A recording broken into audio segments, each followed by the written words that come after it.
专门做外销的台湾产业，亲像钢铁、阿摩托化学肥料等各类高碳排产品，今麦因也开始伫咧烦恼这碳关税问题咯。这钢铁工会就表示讲，除了企业爱提升竞争力以外，也需要政府来甲因斗相共。有专家认为，台湾的碳权交易平台爱自信透明，台湾碳权发展也爱和国际相接，保障中小企业的参与权，也爱降低减碳压力。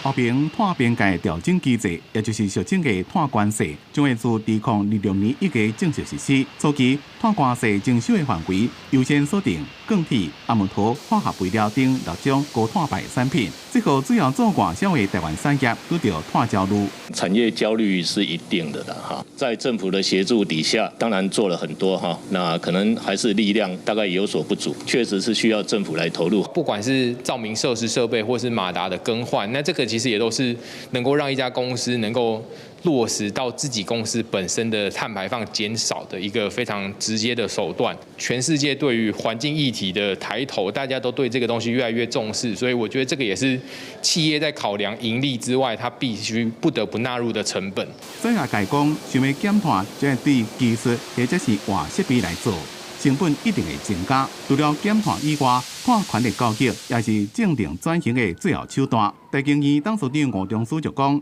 台湾是制造业大国，针对碳权管理要有监督，要更加多元化执行。亲像是协助企业定期公布碳排放，另外碳权的交易平台将会增加透明的进行整合。上重要是一定要跟国际接轨。构思的时候，将来要怎么跟国际接轨，一定要好好的思考，不是只有自己